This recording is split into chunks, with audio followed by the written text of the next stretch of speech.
3, 5, 8ஆம் வகுப்புகளுக்கு பொதுத் தேர்வு கூடாது என முதல்வர் ஸ்டாலினிடம் சமர்ப்பிக்கப்பட்ட மாநில கல்விக் கொள்கை அறிக்கையில் பரிந்துரைக்கப்பட்டிருக்கிறது.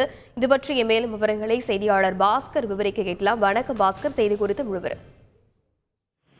கல்வி மாநில பட்டியலில் கொண்டு வர வேண்டும், மாநில கல்விக் கொள்கையின் சிறப்பம்சங்களாக அது இருக்க வேண்டும் அப்படிங்கறதைய பரிந்துரையாக கொடுத்திருக்கிறார்கள். 3, 8ஆம் வகுப்புகளுக்கு பொது தேர்வு கூடாது, தமிழ் ஆங்கிலம் இருமொழி கொள்கையை கடைபிடிக்க வேண்டும், இருமொழி கொள்கையை தொடர்ந்து நடைமுறைப்படுத்த வேண்டும், அதில் எவ்விதமான மாற்றங்களும் மேற்கொள்ளப்படக்கூடாது பரிந்துரையாக கொடுத்திருக்கிறார்கள்.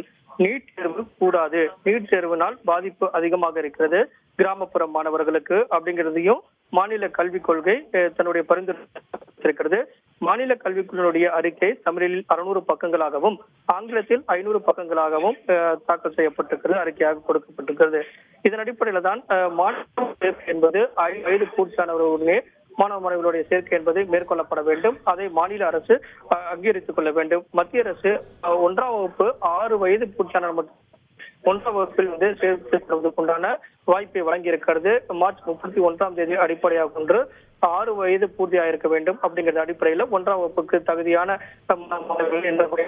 நிர்ணயிக்கப்பட்டிருக்கிறது. மாநிலத்தில் அது 5 அப்படிங்கிற அடிப்படையிலும் பரிந்துரை வழங்கப்பட்டிருக்கிறது. ஓய்வுபெற்ற நீதிபதி முருகேசன் தலைமையில் குழு அமைக்கப்பட்டு 10 மாத காலத்துக்குள் அறிக்கை தயாரிக்கப்பட்டு அதற்கு பிறகு வழங்கப்பட்டிருக்கிறது.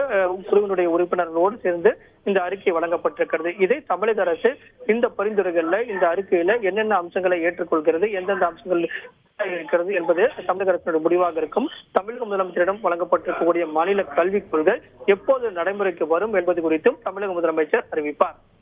விரிவான விவரங்களுக்கு நன்றி பாஸ்கர். செய்திகளை உடனுக்குடன் தெரிந்து கொள்ள உடனே சப்ஸ்கிரைப் பண்ணுங்க.